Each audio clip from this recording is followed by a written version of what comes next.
The response that I get, it does raise an eyebrow. And you do wonder, but what are the check boxes that they usually want you to have? You have to be an experienced founder. Okay, well, I've been building multi-million-dollar corporations since I was a teenager. Well, you have to be able to prove that you can execute. Okay, I built a bank in the middle of a pandemic. Okay, well, you have to be able to prove that you can put together a team. There are 30 people currently working for me for free. I'm all into this. I hit all the points. I am putting all of this together. So please look past my black face and notice what I'm building here is something that is truly incredible. Why is this difficult? So it's hard to say this is exactly what it is, but I'm running out of reasons as to what else it could be. And it sucks that that's even a consideration. What's up, Unfound Nation? Dan Kihanya here. Thanks so much for checking out another episode of Founders Unfound. That was Jarrett Wright, founder and CEO of Higher Rewards, a company that offers nonprofits and faith-based organizations the ability to provide their members a self-branded credit card, where a percentage of every purchase goes back to the organization. Jarrett is from several generations deep in the San Francisco Bay Area. He showed drive and ability from an early age, reading by 2 years old, and doing the family's grocery shopping at 6. But the pace and structure of school frustrated him, so instead of putting his intellectual horsepower to work in college right away, he started a property development company at 19. And within a few years, he was nationally recognized and bringing in millions in revenue. And that's just the start of his story. The rest is amazing. You'll want to listen in. Our episode is sponsored by Trajectory Startup, Ideation to Product Market Fit. This new book by entrepreneur and investor Dave Parker is the playbook for those at the earliest stages of the startup journey. Even if you're just contemplating the jump to entrepreneurship, it's the guide for you. To get Dave's book today, look for a link in the show notes or simply go to dkparker.com, amazon.com, or anywhere you like to buy books. Before we continue, please make sure to like and subscribe to the podcast. We're available anywhere you get your podcasts, even YouTube. We so appreciate everyone in Unfound Nation who shows up to listen to the great founders we get on the show. So drop us a review on Apple or podchaser.com. Every review matters. Now, on with the episode. Stay safe and hope you enjoy.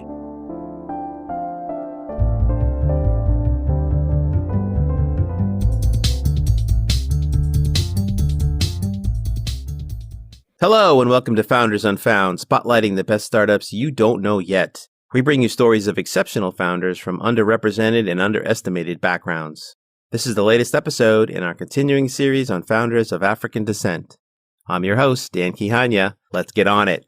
Today we have Jarrett Wright, founder and CEO of Higher Rewards, a company that offers nonprofits and faith-based organizations the ability to provide their members a self-branded credit card where a percentage of every purchase goes back to the organization. Welcome to the show, Jarrett. We're super excited to have you on. Thanks for making the time. No problem. Happy to be here. So I tried to give it a shot explaining what Higher Rewards is, but in case I didn't really capture it, why don't you quickly just give us and the listeners a quick understanding of what exactly is Higher Rewards? Well, first and foremost, you pretty much nailed it. That's exactly what we do. And really, for me, it is a way about supporting those who are already supporting others. I mean, literally, our mission statement is to empower those who are already dedicating themselves to others. And for me, it really boils down to support. And when I take a step back and look at society, I think to myself, well, who is it out there that is having the biggest impact on the world? And it comes down to nonprofits and faith-based organizations, really. And we're looking to solve the problems of them having no real easy, affordable, or scalable way to raise funds. Current options require tons of overhead and prevent these vital programs from growing, kind of hurt the institutions and crippling the communities they serve. So Higher Rewards is us using capitalism to solve some of these ills that we've seen in society. I love it. And in full transparency, this really captures two major passions of mine. I've started my career in the reward space and working with credit cards and points, and I'm a proud and dedicated member of a faith-based organization. So I really love the concept, and I think it's very timely. But before we dive more into the company, let's hear a little bit about Jarrett. So tell us kind of where you're from, where did you grow up? Where does Jarrett come from? So I am a Bay Area native, but a true native. My family's been here for, about 100 years now. We've been in the Bay Area. I grew up in Richmond. Most of my family's from San Francisco. I grew up in Richmond. Spent the first 15 years of my life there. Bounced around throughout the Bay Area ever since then. So tell us about growing up. So Richmond, I lived in Berkeley, obviously. You and I have that in common. We were both for Haas people. So tell us about growing up in Richmond. Do you have brothers and sisters? Was life kind of angelic, difficult, somewhere in between? So I'm 38 now. So growing up in Richmond in the 80s, it was an adventure for all the wrong reasons. I don't come from a fancy family. We didn't have any money. And so we're very much like everyone else, in that neighborhood. But for me, my mom was just determined to be the perfect mother. She taught me how to read when I was 2 years old. And I look at 2-year-olds now and I'm thinking to myself, like, good Lord, like who has the patience to teach that thing how to read? My mom. She would give me $40 when I was about 6 or 7 years old in the parking lot of Lucky's and send me in the grocery store to get 2 weeks of groceries. This is back when $40 would give you 2 weeks of groceries. And I'd come back out with a shopping cart full of, what we would eat for the next couple of weeks.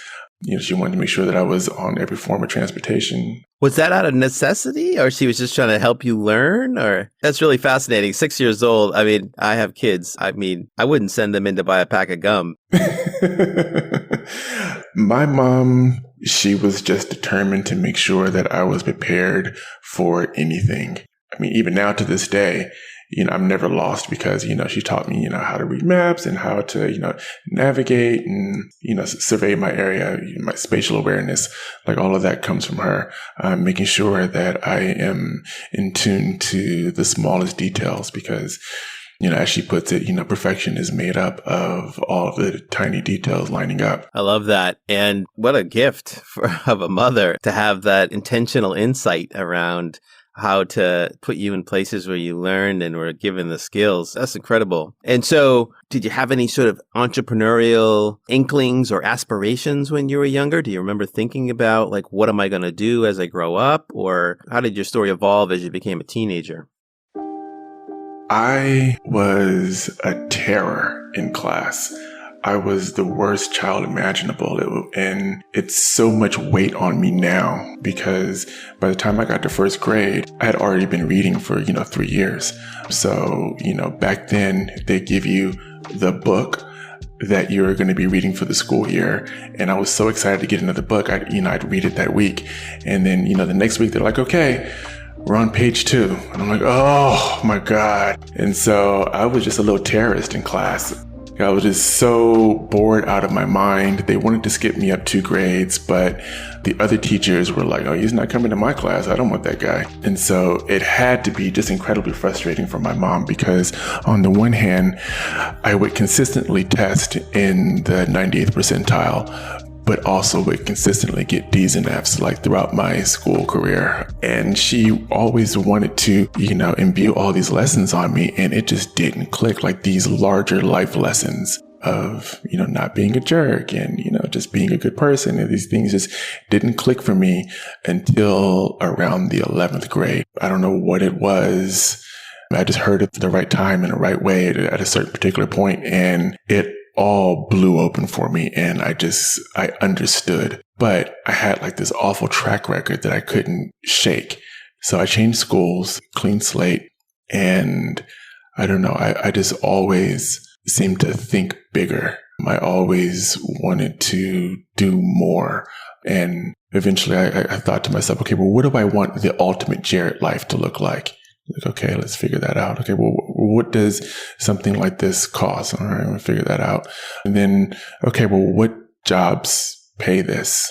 And one of the things that I came up with was property developer. So, okay, well, what does that person do?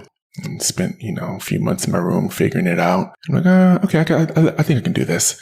And I just kind of launched into it. And that was the birth of a real estate company that I started when I was 19. Within 30 months, it was a national organization, bringing in millions a year. Wow. Wait a minute. Okay. So hold on. So most kids at that age are still sort of like, I won't say it's a pipe dream, but for some people it is. They want to be an actor or a musician or an athlete or video game designer or, own a restaurant. So what put real estate property into your mind? Like, did somebody introduce that to you? Did you look it up at the library? Like, how did that even come into your purview? The two things that were really pivotal for me when I was a kid, my uncle, Rosero, he lived next door to me in Richmond. And one day out of the blue, because when you grow up, where I grew up with the people that I was around, either you worked at the cable company or you went to work at Big O Tires, or if you were super lucky, like super lottery style lucky, you would become a longshoreman, right? And that was like the ultimate dream job that nobody got. But my uncle, just out of the blue, for me, it was just out of the blue, was like, you know what? I'm going to go down to LA and be a dancer. And he did. He just up and left and has been, to this day, this is 30 years ago, to this day is very successful in that realm. And so that opened me up and I was like, oh my goodness. So you can just go off and do pretty much anything as long as you like really get down to it. You can make things happen. My auntie, his sister, Dana, she one day completely out of the blue said, you know what? I want to start a hot dog cart. And I'm like, auntie, you don't even know anybody that has a hot dog cart. Like, how are you going to do this? That's crazy. But she did. It was summer vacation for me, so I spent a lot of time with her. And I was with her as she went to the city, as she, measured out the streets, as she sourced the cart, as she sourced her ingredients and what it was going to take. That showed me that you don't have to know anybody in a certain field to get in there and make it happen. Between those two examples, I was thinking to myself, okay, well, you know what? Let's get weird. Let's just get out here and try something. That gave me the courage, I guess, to try anything. And so just Googling, where at the time it was like Yahoo and Excite, different things. I just happened to come across it. I didn't know what it was. The words didn't mean anything to me, but it didn't frighten me because I had two prime examples right there in my life that made it happen. So I'm like, okay, well, I can do this too. It's okay. Let's go. That's a great story. And so much of entrepreneurship at some point is looking to the people who have gone before and being inspired and emboldened by the fact that, hey, they're doing it, right? It's possible. And yeah, maybe they're special people, but they put their pants on one leg at a time, just like me. And part of it is self-determination. So I love that. And so you're doing this real estate company at 19. I'm interested to hear the story of kind of where this went, because obviously you've done other things since then. So talk us through the evolution and kind of what happened with that business. So I went to my mom with this just massive, overwhelming data set that I had been in my room curating for months. And I tend to obsess about details. And at the time, I tended to be like a little bit frantic, when I had details. And so I come to her, I'm like, okay, Mom, this is what we're going to do. I have this and I have that. And I'm going to telling her all my data. And I can do this and I can do that. And she is just like, whoa. Okay. Whoa, what are you looking to do here? And I convinced her to let me use her home equity line of credit on her house to flip a home in Stockton. And I did. I was 19. It was my first flip. And I was off to the races. That was my first taste of money. But I realized, I know what I'm doing, but not really. So I went door to door to different real estate loan agencies and say, hey, I have no experience. I have no idea what I'm doing, but I want to learn. Can I work for you for free? One person eventually said yes. I started to learn the business. As I learned the business and was again doggedly tracking down those details, I started to put together dots that other people previously hadn't put together, and was able to, I hate to get all buzzwordy, but I was able to find like unique opportunities with which to monetize. And so it wasn't like a HGTV flip this house kind of deal. I did like really creative deals in real estate all across the country that were incredibly lucrative. And I have to tell you, it was absolutely awesome, because of all the stress and pain that I put on my mom. It's a Kanye West song. Dear Mama or Hey Mama, something like that. A song he dedicated to his mom. And there's a lyric in that song that resonates so deeply with me when people ask me, like, where does this incessant drive come from? He says, I feel like there's things I gotta get, things I gotta do just to prove to you that you were getting through. And I've always reached a little further. I've always gone a little harder than my contemporaries. Yeah. And so it was awesome right up until it wasn't. The financial crisis took me out, man. Well, it actually took a few years for it to catch up to me. By that time, I was doing some really interesting things, and like subprime went away and it didn't really affect me. A couple other things went away, it didn't really affect me, but the banks just stopped lending completely, period. I started losing money. It took me 3 years to run out of money, but I eventually did. I was losing, the equivalent of a brand new Lamborghini a month, every month for years straight. So, when you go from the Midas touch to like this is incessant failure, it takes a toll on you.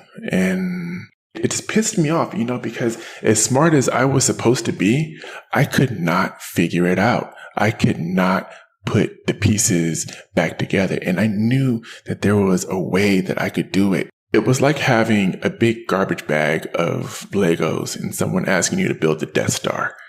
I know that I can. I have all the pieces here. I just don't have any instruction on how to put this thing together. I can't figure it out. So, not to make any excuses, I don't come from anywhere fancy. But as I started losing money, as I started, getting desperate, as I started making worse and worse and worse decisions in the height of my mania, I wound up getting indicted. And that was just a whole nother thing. Spent a little bit of time in Club Fed, which was not fun. Wow, that's a pretty good teaser. So we're going to take a short break, and we'll be right back with Jarrett Wright from Higher Rewards. Do you have a startup idea and don't know where to start? Or maybe your startup is not moving fast enough? Well, let me introduce you to my new book, Trajectory Startup, which is designed to take you from idea to launch to revenue in just 6 months. Hi, I'm 5-time founder Dave Parker. Trajectory Startup takes the mystery out of the startup process with a straightforward roadmap that includes deliverables, resources, and a timeline. It's a must-read for your entrepreneur journey. But don't take my word for it. Here's my friend Mandela. Hi, this is Mandela Schumacher Hodge Dixon, the CEO of Founder Gym, the #1 online program training underrepresented founders on how to raise capital to scale their tech startups. If there is anything I've learned from building a successful business, it's that having a playbook you can trust matters a lot. Fortunately, Dave's superpower is simplifying the complex. And after decades of building, investing in, and studying a vast array of businesses, Dave has transformed his lessons into an easy-to-follow guide. Trajectory Startup is available at dkparker.com, amazon.com, or wherever books are sold. Get it today. So we're back with Jarrett. So Jarrett just gave us a really interesting tidbit. So coming off his first business, which was super successful until the macro events of the Great Recession came calling. And as he mentioned, it ended up with him being indicted and having to serve time. Tell us about that. That was super rough, because when you're a kid, when I was a kid, we used to be riding bikes outside with friends and fantasizing about just awesome life. And, it's like, oh man, if I had $1 million, what I would do? My whole family would never go broke and blah, blah, blah, blah, blah, blah. And here I am clocking in over $5 million a year net. Couldn't figure it out. Handed a shot, maybe not handed, I don't know, but this is my shot. I felt like this was my shot. No drugs. I don't know how to rap. I don't play any sports. I'm very non-athletic, athletic body, but I can't dribble or throw, it's not my thing. But here I am. I found my way and I blew it anyway. It was a super low point for me. While I was there, interestingly enough, I was in a federal prison camp in Oregon. I wound up there with like some really interesting people. international tax attorneys, real estate moguls. I met the guy that put together the Bill and Melinda Gates Foundation, interestingly enough. Really, really wild stuff. But while I was there, I would just drill them with questions. What about this? Why would I do this? Why would I do that? Once I figured out who they were, I was like, went into we're like broad stroking it right now, cliff notes, but, really intricate details. Okay, well, hey, this is what I was trying to do. This is where I was going with it. This is where I went wrong. And they're like, oh yeah, no, that is a thing, but you just needed to tweak it a little bit this way. And it would have been perfectly legal. We would have never met. And that was a shot to the head. Because you want to roll over and die, but celebrate. You want to cry, but there's just this duality there. Because on the one hand, I wasn't crazy. I did figure something out that might have worked where I wouldn't have fallen off.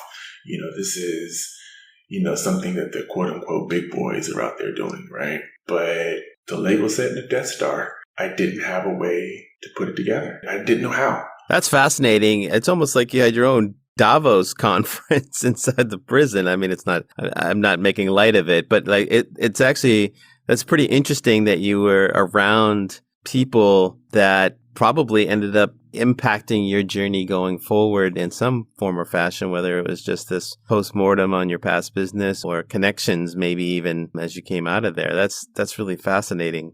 How long were you there? And obviously you're out and you've been out for a while. So how did that come about? Yes, I was there for 18 months. When you're in a place like that, they don't just open the door and say, all right, there you go. They send you to a halfway house. That halfway house was in Oakland. I spent another 12 months there, but I was no longer with the white collar guys. I was with everybody else that couldn't afford to get on house arrest and go home. I didn't have a home to go to. And even if I did, I couldn't afford house arrest because you have to pay for it.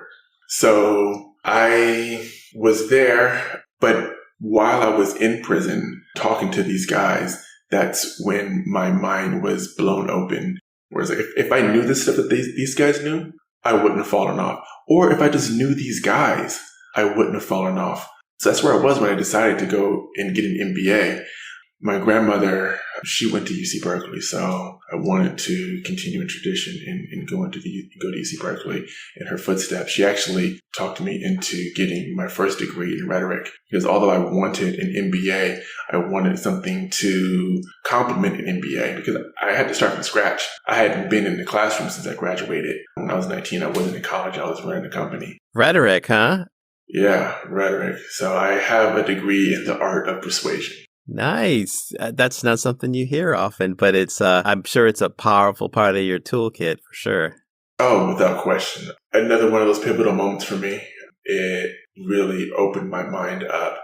I always say that, when I was in class, like coming out of class, it was like I could see the world in matrix code. Like I just understood so much more. And by this time, getting my degree, this was during the 2016 election cycle. And so studying rhetoric while watching what was going on in the political sphere, oh my God, it was really mind blowing for me. Yeah, you were probably like, oh, that's this method and that's this method. Exactly. So tell me, so you're actually going to school, as an older, more mature person who's seen a few things.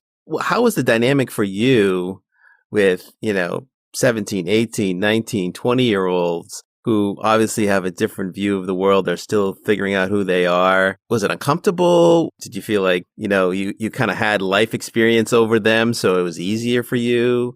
What was it like to be in school at that kind of stage in life? For me, I was laser-like focused on what I came there for, which was an MBA, and I knew the BA was in my way to get there. But I have to say, there were a number of fall out of my chair kind of moments. I remember this girl in class raised her hand, and she's like, I was born in 2001, and I was like, whoa!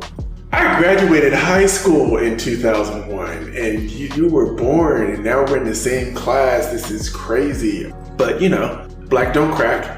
So while I was in class, there wasn't a visible difference. In fact, I remember being out with my friends, my classmates, and they're like, whispering like, oh, well, she's so much older than us. She's 26. I'm like, what? That's cute. 33.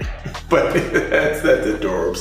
But, to get more to the meat of your question, it was a strong advantage because I had what nobody else in the room had. It's perspective, where all these lessons were immediately applicable.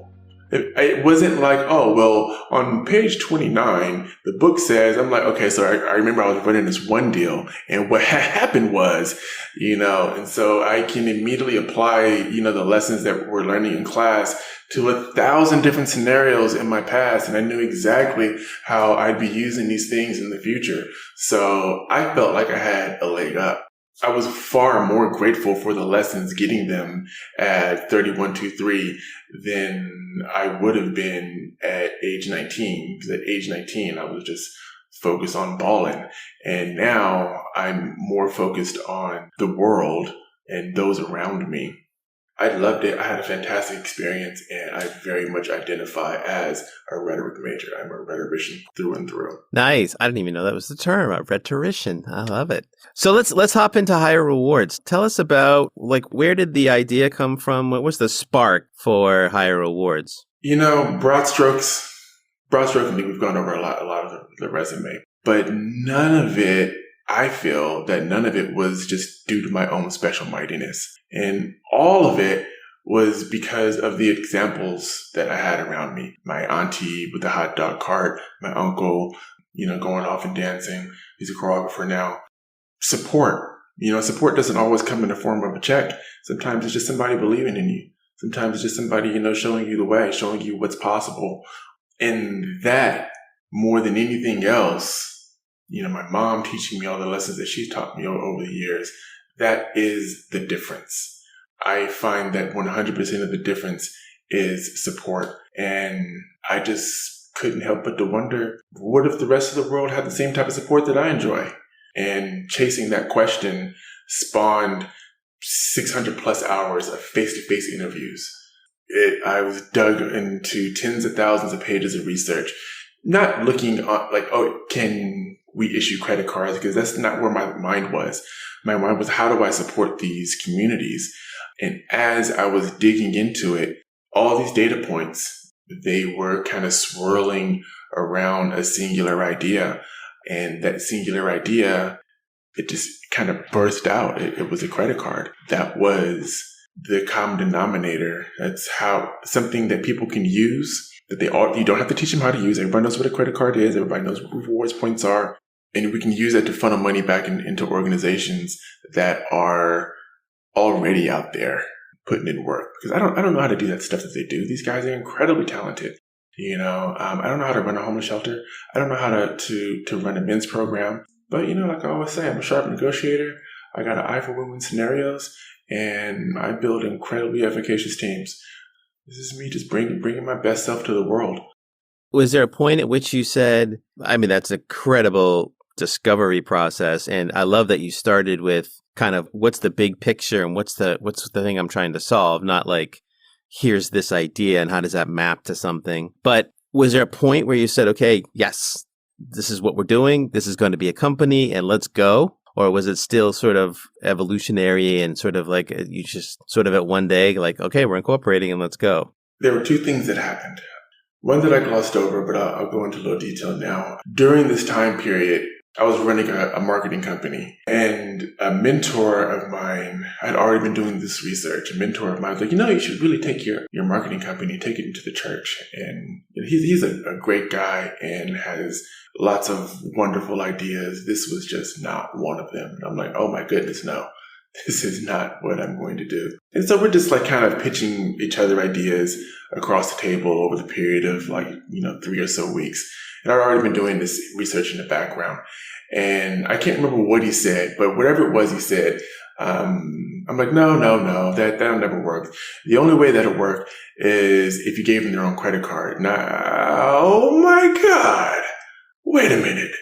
That might be a thing. But I was still doing research, and it was such a simple idea. It was such a pure and a beautiful idea that I I couldn't figure out why it hadn't been done before.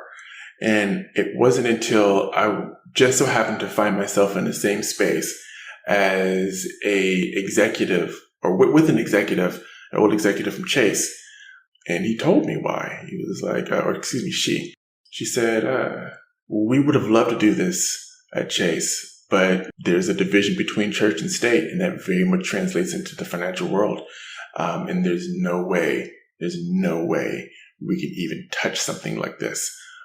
So it's beautiful that you're taking the mantle on. And when I figured out why no one else was doing it, then I picked it up and ran. So tell us, where is it today? So like, obviously this is a situation or a company where you've got to get organizations and there's all this fintech back-end stuff you have to do. Where is the company in terms of its development? Do you have partners yet? Where's the company at right now? As you might imagine, building a bank, is what we've essentially done during the middle of a pandemic, is not easy. But we're able to get it done. The thing that makes you a bank is called a bank identification number, or a BIN. Our BIN comes from Cross River Bank, and our BIN number is 43447200. It's like burned in my brain at this point. Very proud of that. So we have established a bank. We have built out the infrastructure needed to issue credit cards, and we have actually started issuing credit cards that are out there in use. Currently, we're looking at expanding our reach. We're looking at getting a larger credit line so we can start onboarding those on our waiting list. Currently, we have almost 700,000 people on our waiting list. We've been broken up amongst 40 or so different organizations that have signed up with higher rewards. So massive waiting list. The infrastructure is nice, strong, very proud of what the team has been able to put together. 30 people here working.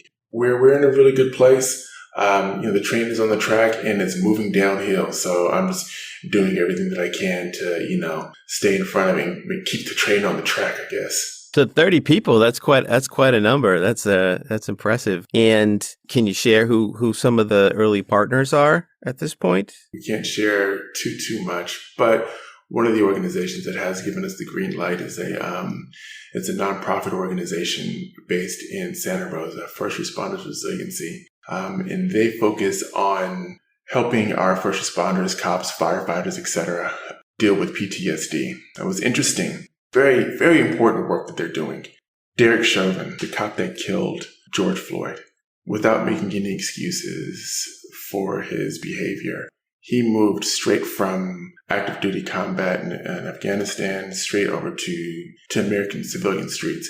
Very, very, very different space. And there's no transition. There's no training like this. You are no longer in a war zone. We are all Americans. We are all on the same side here. That's an interesting group for sure. That's cool. And so that's a nonprofit, I take it. Yeah. So they help cops, deal with that. And, for me, they are making my Black life safer on the streets. It fills me with pride to be able to support organizations like that. And this is a singular example of the organizations that we have signed up. It's a singular example of the organizations that we will continue to sign up across the country. That's great. So let's fast forward a little bit. So, you have a really healthy perspective based upon your experiences, but let's say talking to your mom in a few years, however long it takes, and you say, Mom, Higher Rewards is a success. We have done it. What would that look like? What was that going to feel like? How would you describe the outcome in a way that made you feel like this was as a success? I hate to boil it down to a really cold number, but I'd say $200 a share. I can boil it down to that because it's indicative of the number of cards that we have out there. It's indicative of the amount of revenue that we are pushing out into the community. Higher Rewards is a household name.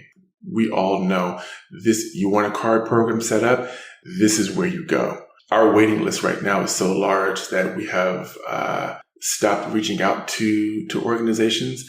And even though we haven't been spending, really any money on outbound marketing, organizations are reaching out to us finding us, looking for something like this. And I mean, there's a form on the website, filling it out, and this is before we even put any real money towards marketing. I can't wait till we get a foot outside the door. But to answer your question a little bit more directly, it's when Higher Rewards is a household name, and we are pouring millions upon millions upon millions of dollars into communities that truly need it, literally all over the world. I love that. And investors are going to love that answer too. $200 a share sounds pretty good to me. But we're going to take another short break, and we'll be right back with Jarrett Wright from Higher Rewards.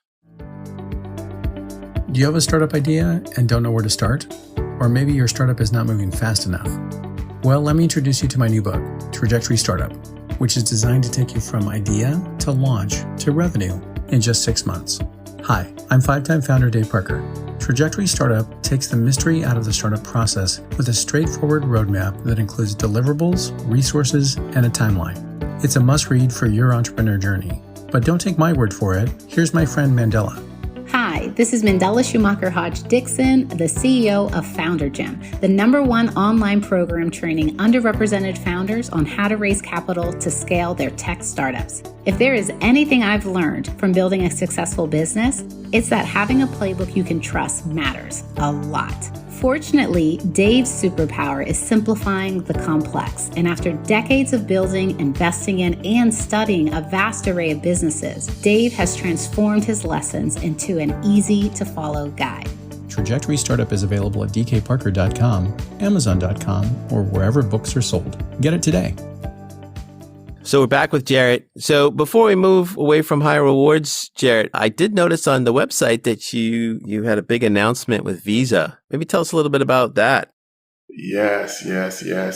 So Visa, brand spanking new, just started a accelerator program, Visa Fast Track.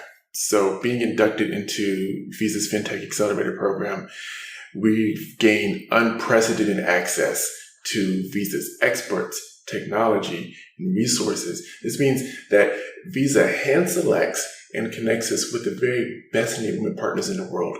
Partners who give us exclusive discounts just for being affiliated with the accelerator. But on top of these discounts, we negotiated an additional $175 million worth of savings. So for us, what that means, like, since we're first to market, nobody else will have access to the very same enablement partners, because then partnering with someone else that does the same thing, it would cannibalize their already existing contractual relationship that they have with Higher Rewards, effectively boxing out the competition. I'm not saying that nobody else could ever do this ever again in life, but what I am saying is that if someone else wanted to do exactly what we're doing, that's fine. But one, not only do they not have access to the same enablement partners, it'll be at least $200 million more expensive, minimum. And I mean, they've lost first movers advantage because we're already issuing cards and generating revenue. The only thing that's missing right now is the investment to onboard those that are on our waiting list. Another fun fact, actually, the Visa FinTech program, or Visa Fast Track, technically, we did not qualify because when you sign on, you're supposed to already have millions in revenue. You're supposed to already have millions in investment, neither of which we've had. But they took a look at the team. They took a look at what we built it with, and Visa went to their legal department and rewrote the contract just to let us in. Very, very proud of that. Very, very proud. That's awesome. And I've had across my career opportunities to explore partnership with Visa and MasterCard. And I know it's no trivial thing to get it and to go through that process, and to have it is certainly good wind in the sails. So you mentioned a little bit about fundraising. Let's talk a little bit about that. How have you funded this company so far? Have you raised any money? Are you raising money now? Yeah, so I had an exit in 2019. I sold the marketing company. And so I have put somewhere in the neighborhood of $750,000 of my own money into this up to this point. On top of that, there's about $250,000 in safe notes. These are little friends and family that they've seen what I've built in the past, and they begged me to get on a little early. So there's that. And then there's a few other safe notes from a handful of investors that are, from more traditional sources. But yes, we are currently fundraising, and that has been an extreme challenge. If I'm just being frank, I would love to say smooth sailing, great idea, plenty of traction, plenty of numbers. We're literally checking all of the boxes that they all say that you should be checking. No problem. We knocked it out of the park, but it's not the case. It's not the case, and it's crazy hard. It's crazy hard. So it sounds like it's been challenging. Do you feel like there's any dynamic about being a Black founder that's involved with that, or do you think it's more around the opportunity itself? What's your assessment of the challenge with the fundraising? I am always hesitant to pull the race card. However, it is the response that I get. It does raise an eyebrow, and you do wonder. But it's one of those spaces where you can never really tell for sure because it's so subjective. They can hide behind any answer, right? And I mean, when I look at it, yeah, I'm biased, but what are the check boxes that they usually want you to have? You have to be an experienced founder. Okay, well, I've been building multi-million-dollar corporations since I was a teenager. Well, you have to be able to prove that you can execute. Okay, I built a bank in the middle of a pandemic. Okay, well, you have to be able to prove that you can put together a team. There are 30 people currently working for me for free. And these are damn good individuals. I mean, they're the ones who built this bank. You have to have a demonstrated market for it. Okay, well, there are more people on the waiting list than there are citizens in Oakland, California. Okay, well, you have to prove that people are going to use it in the market. I have credit cards in hands that people are currently using. I'll get into conversations with people. I'll say, okay, well, hey, what are your revenue requirements? We don't have revenue requirements. Great. This is what we're doing. This is where we're at. Okay, well, you're a little too early for us because, you don't meet our revenue requirements. It's like, oh, I thought you said you don't have revenue requirements. Well, we don't have revenue requirements. It's just, the requirements that and so they're like going back and forth. And so it's like, look, what is it really? What is it really? I know that we're on a podcast and no one can see me, but I am standing in front of $10,000 worth of equipment, professional lights, DLL camera, professional mic. I practice, like the pitching thing. I'm a rhetoric major first and foremost. I'm all into this. I've hit all the points. I am putting all of this together. So I'm just, please look past my black face and notice what I'm building here is something that is truly incredible,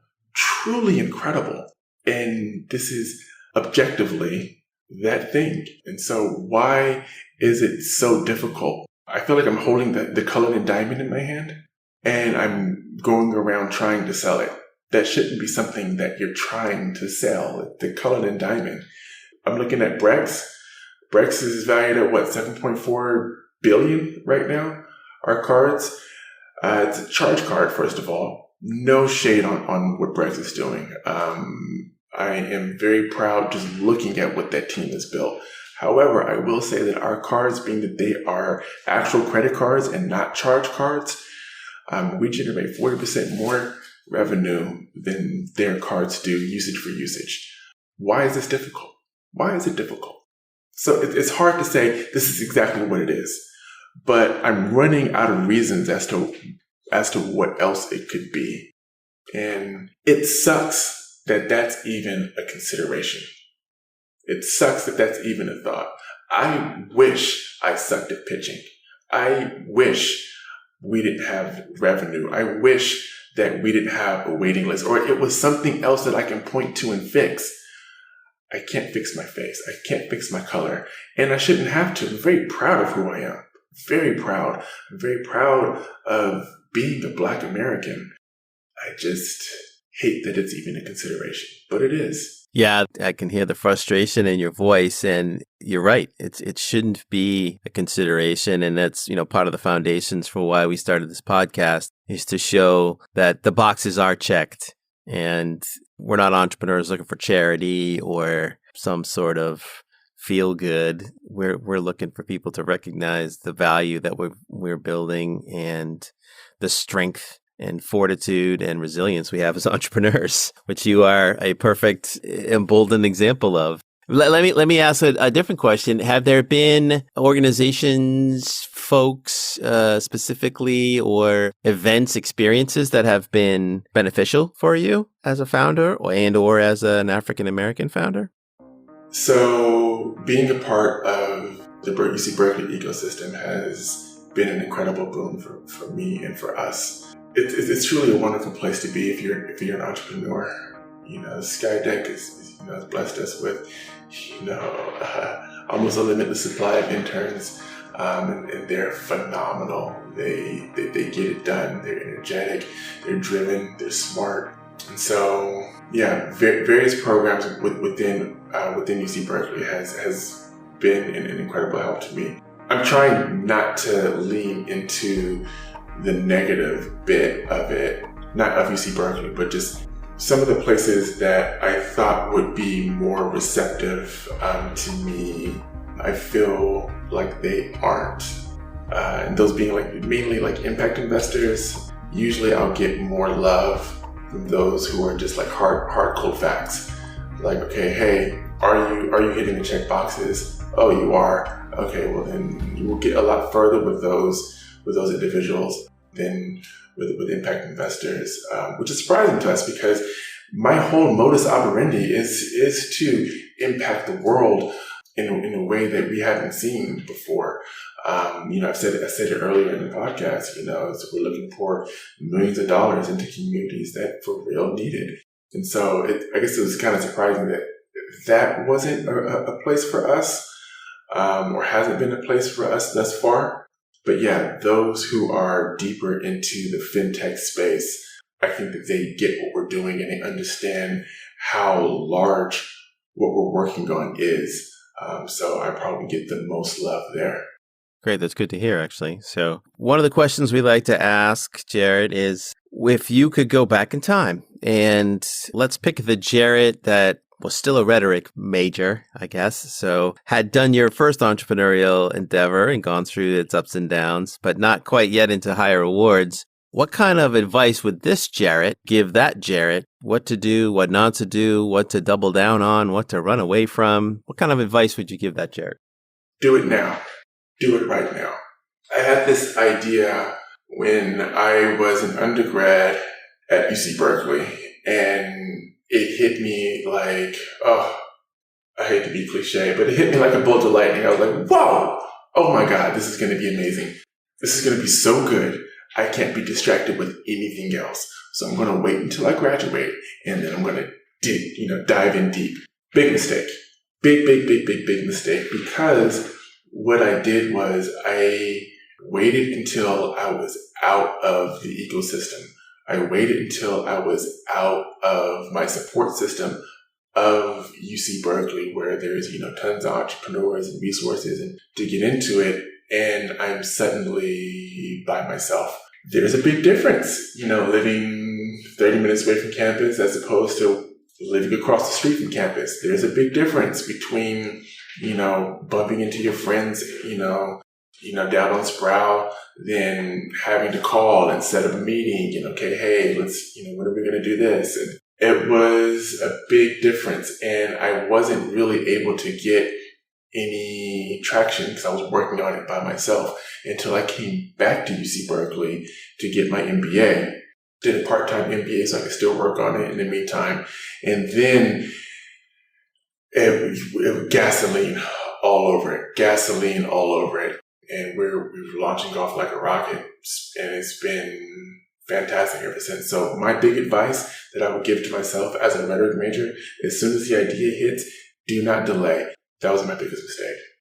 I love that. And we hear that as a common refrain, that urgency and that trusting your initial instincts. So we always like to end with a call to action to Unfound Nation. So tell us, Jarrett, how can we be helpful to Higher Rewards? How can we be helpful to you specifically? Tell us what we can do to help impact your journey. First of all, give us a follow. HireRewards.com, at HireRewards. That's on Twitter, LinkedIn, Facebook, Instagram. Keep up with us. But a direct call to action. One, we're in the middle of fundraising. So early stage investors, we're looking at seed, Series A round. We can talk about amounts offline when we have that conversation. And organizations, we're not reaching out, but I'm looking to throw rocks into several pools. So we're working with fraternities. And working with the fraternity, you start working with lots of different fraternities. We're working with, Christian organizations in a select few number of places. And then you start working with a number of organizations, around them. Same thing with like Islamic centers in Atlanta. We start working with a number of organizations around them. And so these are rocks into separate pools, where we ripple out to the edges. Hit us up. We want to be a rock in your pool. And we want to ripple out to the edge of your community to make sure that we are fully impacting everyone and not leaving out anybody. I love it. And hopefully we can marshal our audience to help. I love this. And so, Jarrett, I want to thank you for sharing so much and for coming on today. Your story is great. You typify why we exist and what we're trying to do to help spotlight and showcase great entrepreneurs like yourself. So thank you again for coming on the show. I appreciate you for having me. Thank you. We'd like to thank our guest, Jarrett Wright, and our sponsor, Dave Parker, and his new book, Trajectory Startup. This podcast was produced by yours truly, Dan Quijana. Audio editing and production by We Edit Podcasts. Don't forget to subscribe wherever you listen to podcasts, or simply go to foundersunfound.com/listen to. That's listen to. And follow us on Twitter, Instagram, or LinkedIn at Founders Unfound. Thanks so much for tuning in. I am Dan Quijana, and you've been listening to Founders Unfound.